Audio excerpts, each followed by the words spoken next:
Let's get started with our first discussion, wherein asset allocation is the diversification of your investment across asset classes like stocks, bonds, and gold, and even real estate. Your age is a primary consideration when you are managing allocation because the older you are, the less investment risk you can afford to take. As you get closer to the retirement age, your risk tolerance decreases dramatically. And on to the Money Show today, we had an exclusive chat with Nirav Karkera, who is the head of research at Fisdom. Let's listen into what he has to say. So, first of all, thank you for having me on the show. It's always a pleasure participating. So, getting right to the question, for a senior citizen, life is not very different, from any other investor, irrespective of whether a senior citizen or not, they are an investor nonetheless, and the basics apply to them as well. So the basics, the number one point that most people, don't really recognize is that investing decisions do not start with finding the right product or the most exciting investment opportunity, but starts with assessing your own self, your own financial condition, your risk profile, your objectives, and your appetite for volatility or risk. So even for a senior citizen, the starting point is they themselves. Assessment of their personal profile as an investor and their financial objectives. Now, quite often than not, it is assumed that a senior citizen would have a relatively low risk appetite and would be investing for very short terms. However, over the years of experience, there are a few shifts that we are witnessing, and this now entails that senior citizens are also now developing an appetite for risk, especially the senior citizens who are financially well off and want to invest towards building a legacy for the next generation. There are also senior citizens who are relatively healthier than the previous generations at the same age. With the life expectancy going higher, their ability to work for longer also goes up. So, though they are senior citizens, they are still in a physical and mental state to continue earning more income to fund their lifestyle needs. So it all finally boils down to what kind of a senior citizen you are, or at the very heart of it, what kind of an investor you are, and what are you seeking from your investment. The most important asset classes out there are the primary ones: equity, fixed income, and gold. So for this discussion and for brevity's sake, we can safely put this aside that gold remains a strategic hedge, and there needs to be some component of gold as a hedge against inflation, but there will be a lot of focus on equity and fixed income opportunities. So for the case where I spoke about senior citizens who are well off and are not really banking on these investments to fund their retirement lifestyle, or to fund their daily expenses, for such senior citizens, a higher proportion of equity is still a good one. Apart from that, for senior citizens, there are also a different category of senior citizens looking for a periodic payout, a lumpy payout at certain intervals. It could be for charity, for pilgrimage, for travel, for just general one-time usage, or lump sum usage in a year or so. For those senior citizens, a hybrid sort of a format works really well, where the portfolio partially focuses on capital appreciation while the rest focuses on maintaining linear appreciation and growth that can fund their one-time needs or lump sum needs. And at the other end of the spectrum, we have senior citizens who are really dependent on their investment portfolio to fund their lifestyle and their regular expenses. And as logical as it is, for someone relying on a portfolio to fund routine expenses, let's say at a frequency as low as monthly, a higher proportion of fixed income is warranted. So these are the primary asset classes where the suitability largely and broadly maps to these kind of senior citizens.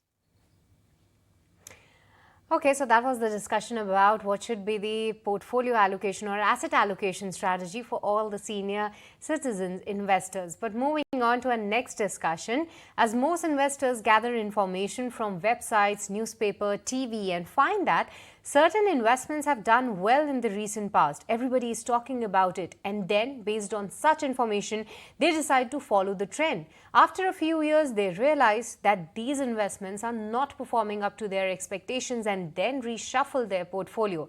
This happens because most of the times investors are chasing the best performing funds based on their recent returns. But should you really chase these funds, and are these metrics somewhat that you should really prioritize on? Let's discuss all of that with Misbah Baksamusa, who is the CEO of NJ Wealth. A very good evening, Mr. Misbah, and thank you so much for joining us today on ET Now. Firstly, because you have been interacting to a lot of investors out there, and what all information that is publicly available, be it different newspapers, websites, they also tend to show the returns in how the fund has performed in 1 year, 3 years, 5 years, and based on that, most of the investors go and just put their money. As per your experiences, why is this not the best strategy to follow and to put their money going forward? Yeah, good evening. A very, very valid point that you have raised. So, as you rightly said that being into this industry since long, and the current scenario is that where a lot of information is available on the net. Investors do tend to see those information and try to invest into the funds or the schemes which are extremely good performer in the recent past. Even the data corroborates the very similar thing that when we see the industry level data, a lot of money are invested into funds where we have seen good returns in the past. A recent example I can just tell you is that in the last quarter, if I see the industry trend, lots of money have gone into small cap funds and the mid cap funds, which have shown phenomenal returns in the last 1 or 2 years. Now, we have made our analysis, and which we share to a lot of our distributors and our investors, that the strategy of selecting the funds only looking into the past returns is extremely dangerous. Why is that if you see, or if you open any of the performance sheet, say we open a performance sheet 2 years before and see which are the funds which have performed good in that particular period of time, what typically happens is that in the next 1 or 2 years, the funds which was seen on the top on the performance chart actually comes to near bottom. So this has been a trend which we are actually been seeing very, very consistently over the past. So what really happens is that any investor who follows this particular way of investment, that my money should only be there into the top performing schemes of today, what they will try to do is that they will try to take off the money from the funds which are not so good performing at this in my portfolio, and would shift the money into the today's best performing funds, which would be completely destructive for an investor, because there is a very high possibility based on the past data that we have seen that the funds that we would have invested only seeing the returns tend not to perform. Secondly, people tend to forget the risk which the fund has, because of which also there are many times they are not able to see the probable fall which can come into that particular fund if they invest into just seeing the returns.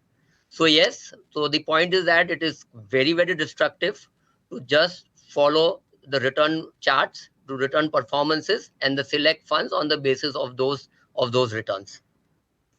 Misbah, thank you so much for highlighting, educating, as well as cautioning all our viewers that why this is not a great strategy to follow in terms of the past investment returns. But this question was just to set the context. The bigger question that we want to ask you and want to learn about, for the benefit of all our viewers, is that then what exactly investors should be looking at while investing? If not the past returns, then exactly what points they need to consider before investing in any of the funds. What are your major tick points over there? So generally, there are a lot of research papers that are available in the market, which have been doing research for a long period of time.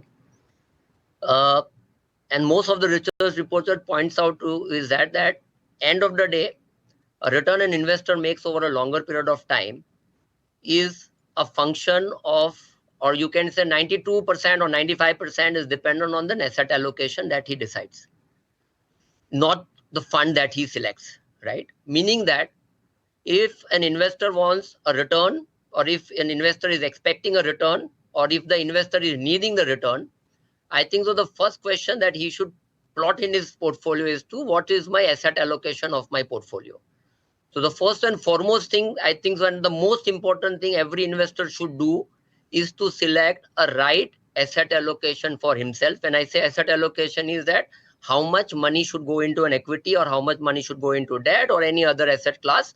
But the first and foremost is, and the most important is the asset allocation, because this is going to determine the return that he is going to generate over a longer period of time. So this is the one thing which I would just point it out.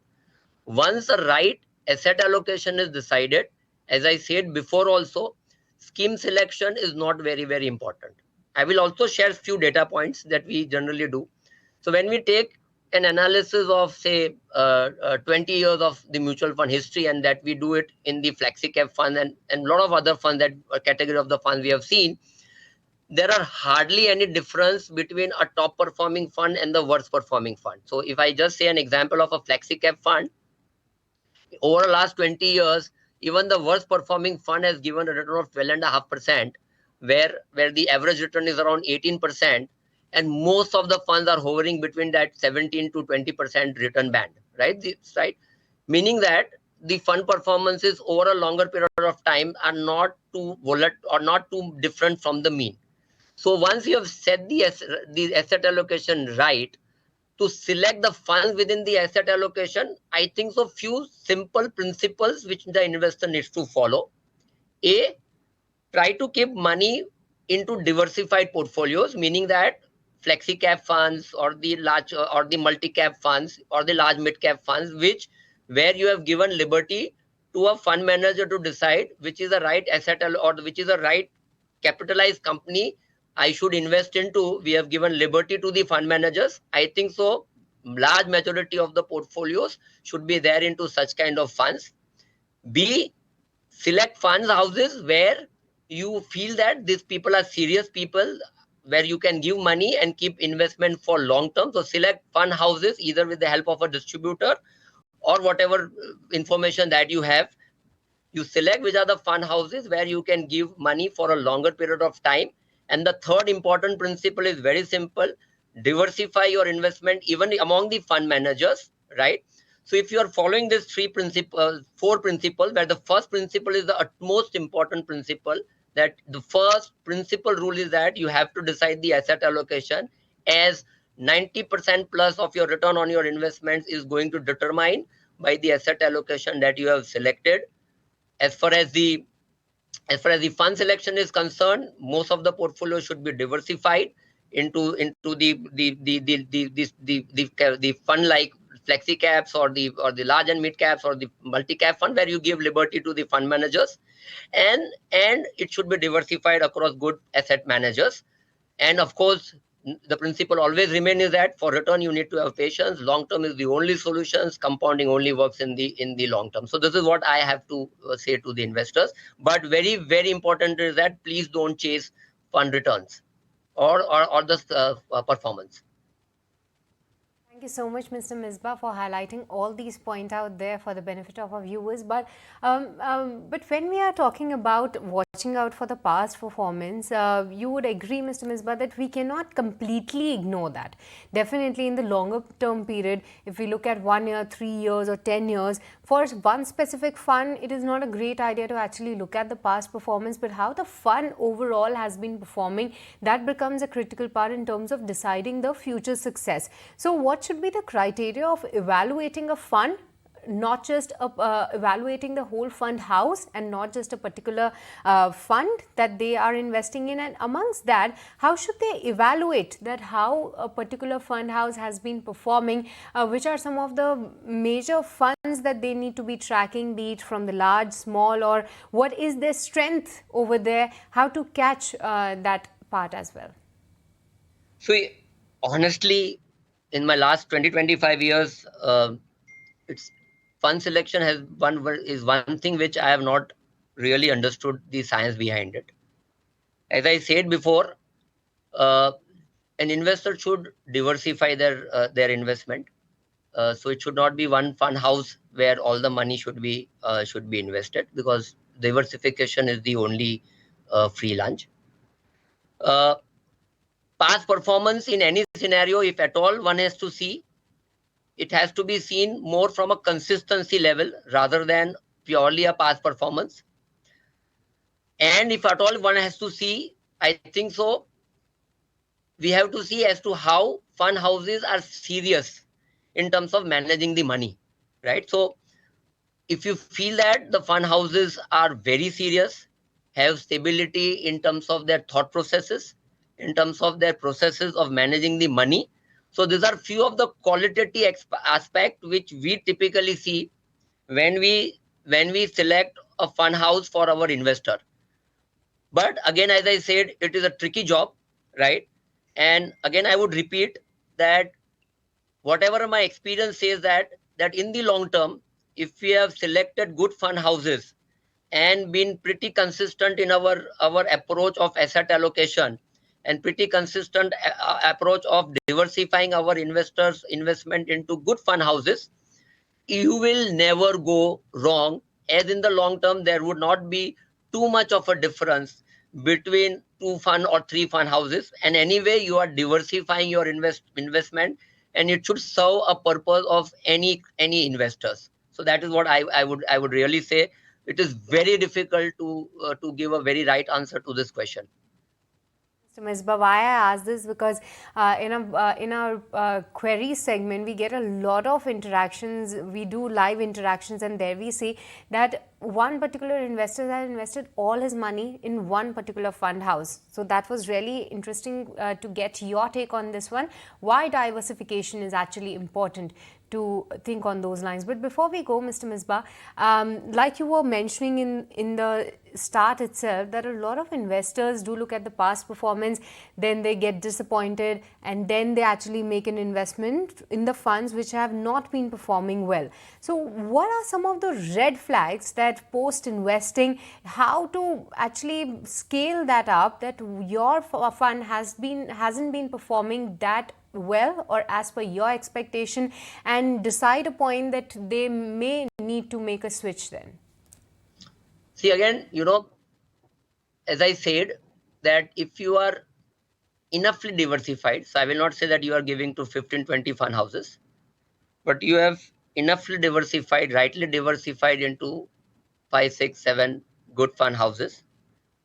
The fund houses are decently focused into what job they are supposed to be doing, and they are continuously doing that particular job, right?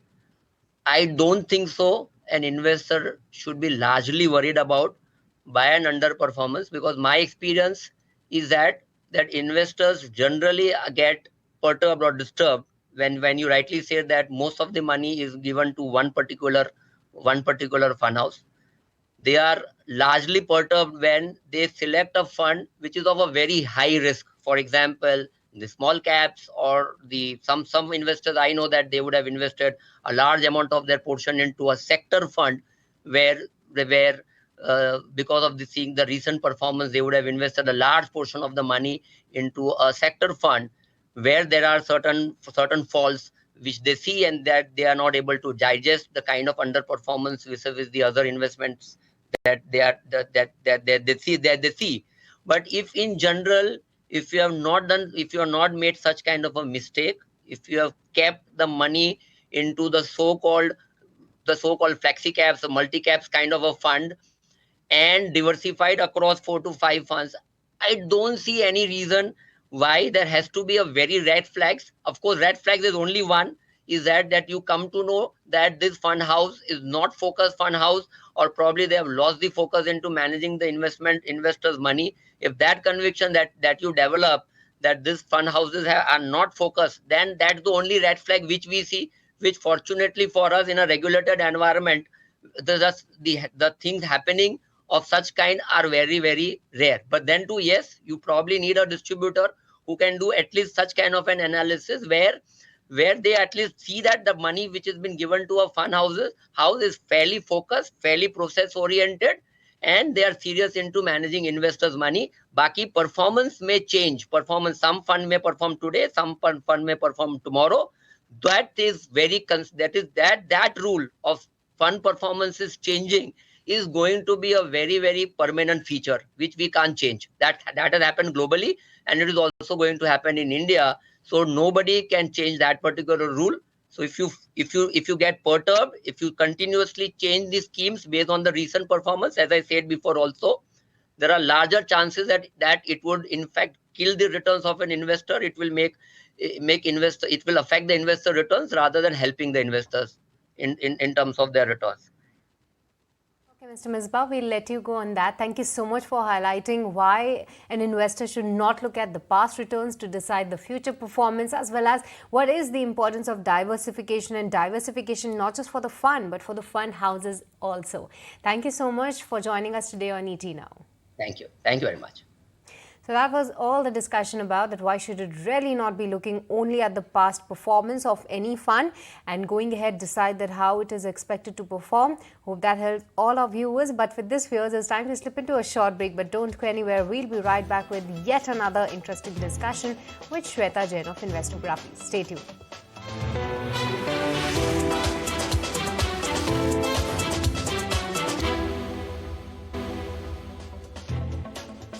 Welcome back to the Money Show. Going to the second discussion, wherein Indian equities markets have seen a stellar rally in the recent times. Matching the enthusiasm is the new record highs that SIPs have hit this July 2023. So what's driving the confidence in the Indian equity markets, and why are mutual funds betting big on India? What are the themes and the sectors that you should be looking out for? Let's get answers for all of these questions with Shweta Jain of Investography.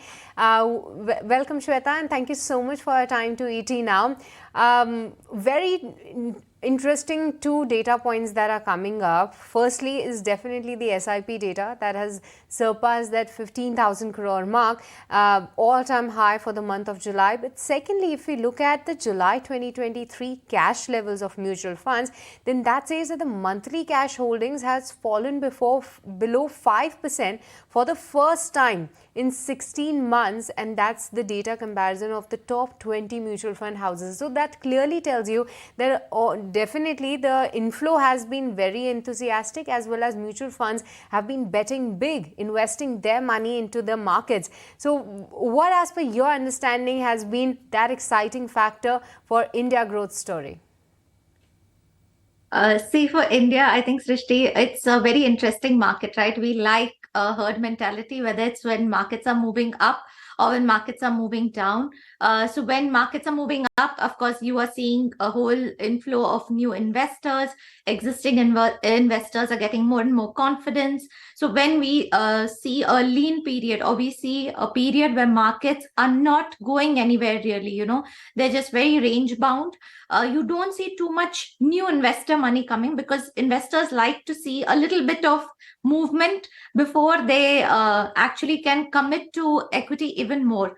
So we are seeing that existing investors have seen that movement in the last few months, and this has also brought in an influx of new investors.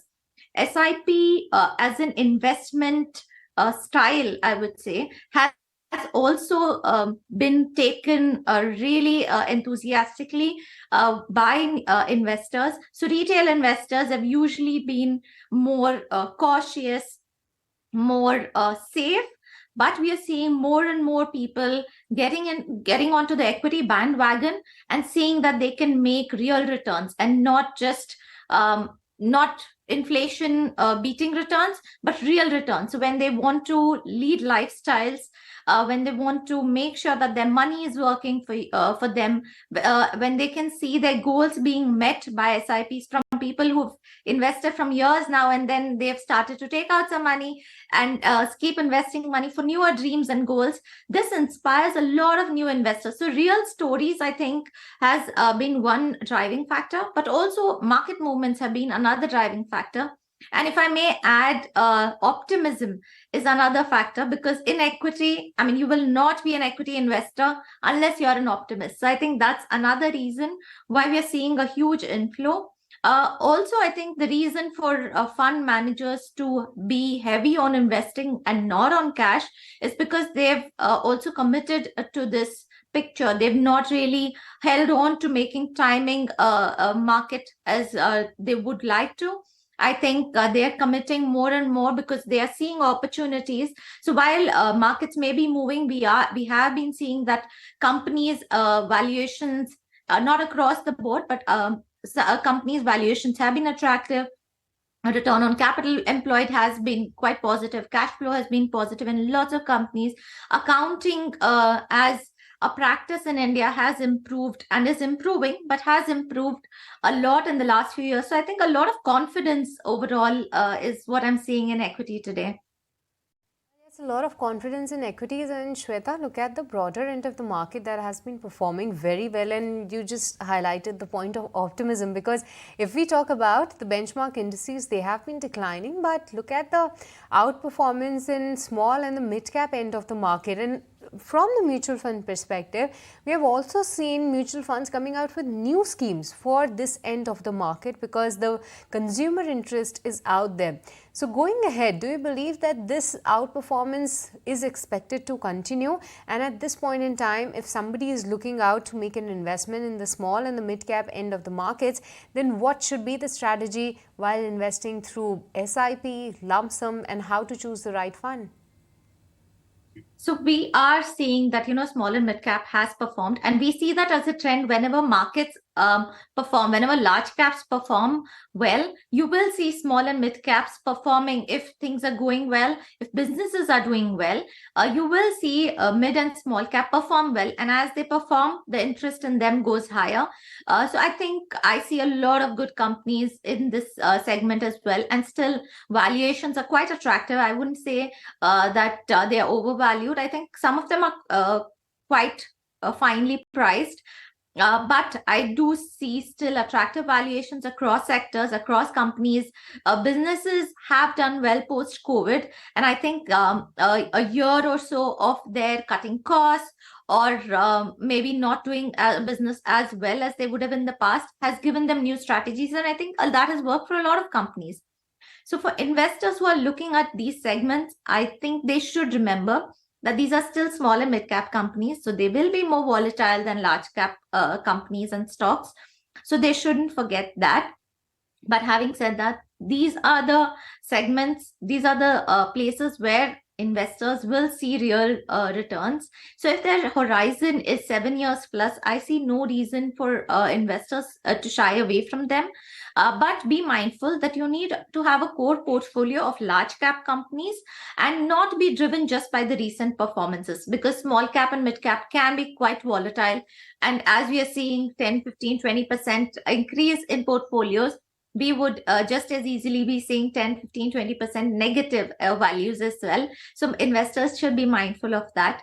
At this point of time, I would recommend that investors make sure that they are right on their asset allocation and what they need to allocate for mid and small cap.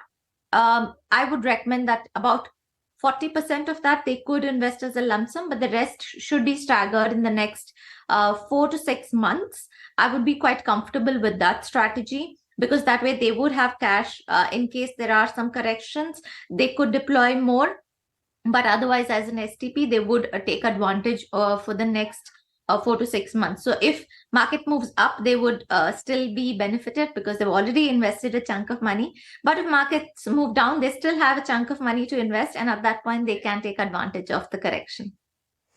Okay, Shweta, thank you so much for getting us all those points there. But definitely there's a lot of optimism, enthusiasm when it comes to the mutual fund investing side. And in the words of late Mr. Rakesh Jhunjhunwala, where he says that India ka time aa gaya hai, and we are clearly seeing that happening. But going ahead, Shweta, jod bhi time aayega, which sectors do you believe that those are the sectors where mutual funds specifically are betting on and that can make the India story go big? So I do believe that manufacturing is a place where India can do so much better. And I think that is one of the key sectors that we should look out for in the future. When we are looking at manufacturing, we will also be looking at pharma and healthcare. I think that's another sector that's not done as well in 2022. But I think over the next 5 to 7 years, we can see pharma and healthcare as a major sector. And we should see these performing quite well. Automobile is another sector. When there is a boom in the country, you do see automobiles as an industry moving forward. So I think auto sector would be quite benefited. It could be the luxury segment or the premium segment more than the basic segment, I would believe, because India is moving towards that. But even basic would do quite well.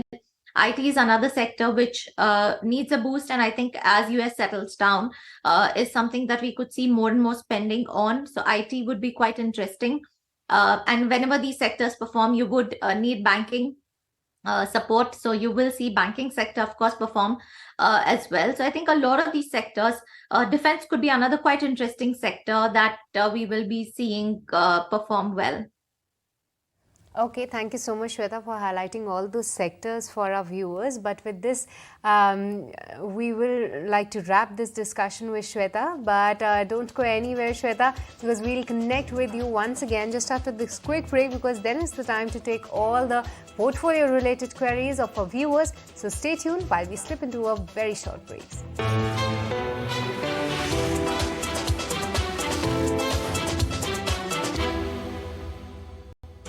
Welcome back to The Money Show. There are a plethora of funds that are available in the market to invest your hard-earned money in. But how do you assess which is the right fund for your portfolio? What are the criteria that one should be looking at? And to help you navigate through this maze, we have on board Shweta Jain of Investography. Also, do not forget to send us your portfolio-related queries on our WhatsApp number, that is 865-797-4571, or you can also email us your queries on themoneyshow@etnow.tv. So let's get started, viewers, and with Shweta as well. Shweta, we have the first caller online. This is a live caller named Satyan from Kerala. Very good evening, Satyan. Please go on. We have Shweta with us. She is there to help you. Hello. Yes, Satyan, we can hear you. The question I want to ask is about SIP. So the question is, in SIP, rather than giving a mandated SIP where a fixed amount is deducted on a particular day every month, can I invest at straight? Can I invest small amounts at regular intervals on my own, so that I can take advantage of the dips in the NAV? Okay, Shweta, so putting his question, he is asking that instead of SIP with mandates, which is like putting a sum of amount of money at periodic intervals, can he invest varying amounts in mutual funds every month or periodic intervals depending on the NAV? What are your views on this? Mr. Satyan, of course, you can invest any amount that you want and any periodicity that you want. You want to invest one time, you can invest. If you want to invest every day of the month, you can invest. If you want to invest once every year, you can invest. On somebody's birthday, you can invest. So it's absolutely your wish. Mutual fund is a very flexible product that way. But should you invest like that is the question I think you want to ask. And SIPs work for a reason that, without your intervention, money is getting invested every month. Otherwise, what will happen is every time you look at investing a fresh amount of money, you will look at the NAV and say, oh, this has increased. I don't want to invest now. Or even worse, this has fallen, so I don't want to invest now. So the emotion part of investing gets into play every time you have to take a decision. So research says that the lesser number of decisions you have to take or lesser number of actions you have to take while investing will help your portfolio grow further. So that is why setting up an SIP, whether it is increasing amounts every period, whatever time that you wanted to give, or investing additional amounts when markets fall, is something that you can do. But I think you should stick to an specific amount to invest every month, so that you're not falling into this trap of timing the market, otherwise you're definitely going to invest far lesser than you would have invested through an SIP. And that is with 20 plus years of experience, I'm telling you, and seeing over or maybe 40,000 people invest. So definitely telling that to you with experience, you should stick to SIP and definitely add in money every year, if not more, and invest money when you see markets are falling. Okay, so Mr. Satyan, hope that helps resolve your query. So your query answered, and apart from that, you have also been advised that amongst the two, which one to actually look forward to. But moving on to the next query then, and that too is a live caller named Lloyd. Very good evening, Lloyd. Please go on. We have Shweta on board. Your query is on reviewing your portfolio. So go on. The stage is all yours. Hi, Shweta. Shweta, my query was that I had given my 7 schemes. Okay. So I wanted to, I'm currently a long-term investor. So I just wanted to understand whether my schemes are good looking at the long term. Do I need to, reshuffle or switch into new funds, or is it perfect at the moment? Okay, Lloyd, would you like to read out your current schemes?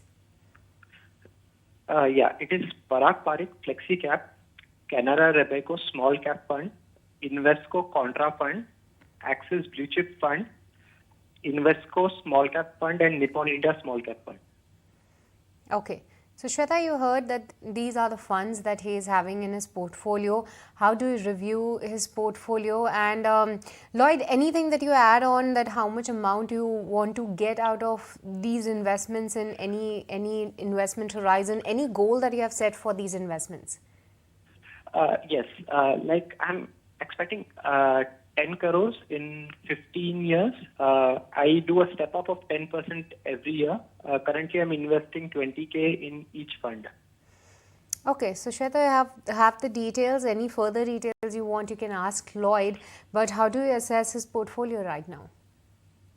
So Lloyd, you have a good portfolio. I think you've chosen schemes based on their performance, because I see a lot of small and mid cap in your portfolio. But nevertheless, the portfolio does look good.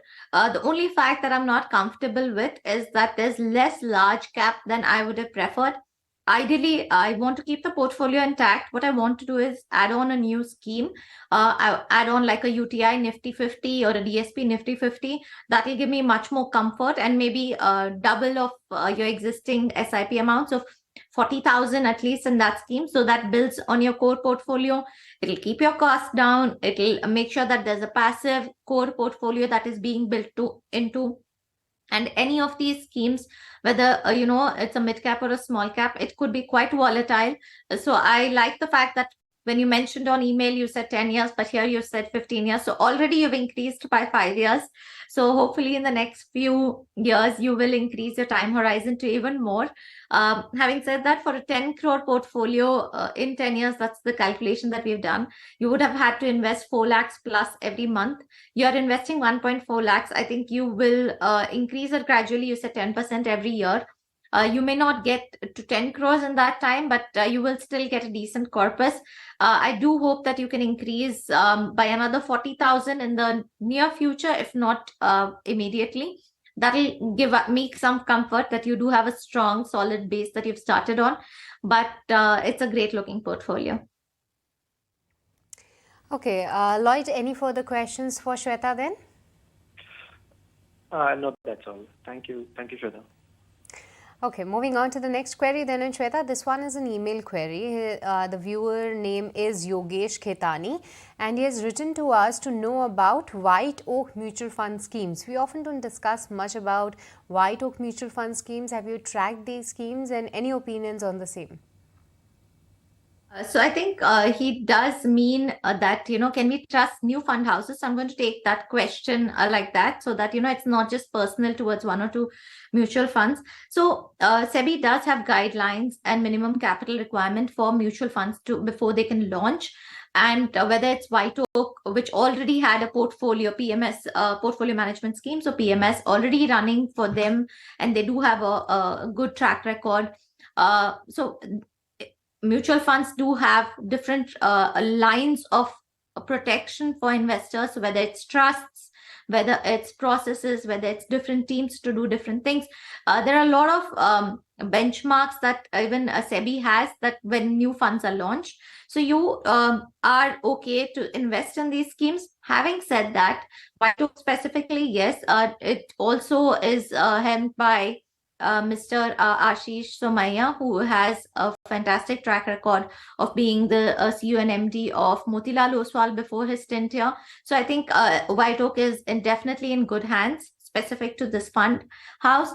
But having said that, I think if you're a new investor and are a concerned investor about this, you can start off with one of the bigger fund houses and start off smaller amount of investments. As you get experience, maybe in the next couple of months, then look at adding maybe different or new fund houses like these over your experience in these fund houses, because sometimes it may happen that they have whether it's service issues or not presence in most of the cities that you would like in, or tier 2 towns. So they could have these on ground challenges, but I would definitely say you can trust these fund houses, so that is not an issue.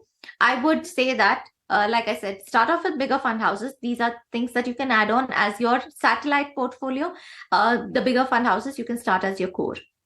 Yes, Yogesh, there's no doubt. There's no point of doubting because not just Ashish Somaiya, we have Prashant Khemka on the board as well. And like Shweta highlighted, that they have the procedure of getting the right approvals before they can come up with any schemes for the customers. But moving on to the last query then, Shweta, this one is from Abhishek Basu. And this one is an email query. His question is for the long-term SIP. For 20 years, if the selected mutual fund cannot beat the index for the first 5 years, is it okay to continue the mutual fund, or what will be the procedure to shift to another mutual fund? So I would recommend you to look at the strategy of the fund house and see why is the fund house strategy not working. Is this something that they've changed over time? Has the fund management changed? What has been the reason for its underperformance? As a category itself, has the strategy not performed? Is it because of high fees? Is it because of high turnover? So these are things that you should really look into before deciding that, I would want to move out of this scheme or fund house. So I would definitely look at these rather than just say, okay, this is not performing, let's move. You should also see how comfortable you are as an investor with that fund house, and how should you switch to another fund. You can redeem and you can reinvest with the next fund house. So that is something that you can do. But I think for 20 years, if you've given it 5 years, maybe give it another year or so and see why is it not performing. Check with the fund fact sheets and see literature, what they put out, what is happening, because there's definitely not going to be a bout of underperformance without any reason. So you have to find the underlying reason before deciding that this is not the scheme for me. But if it still doesn't stand true to you, or you're not really convinced about it, definitely switch the fund house or the scheme. Make sure you're looking at exit loads and taxes before doing that. Okay, so that's the advice coming in for Abhishek Basu. Thank you so much, Shweta, for joining us today on ET Now and helping all our viewers with their portfolio-related queries. But with this, viewers, it's a wrap in this edition of The Money Show. It's a goodbye from me and the entire team who put this show together. Thank you so much for tuning in.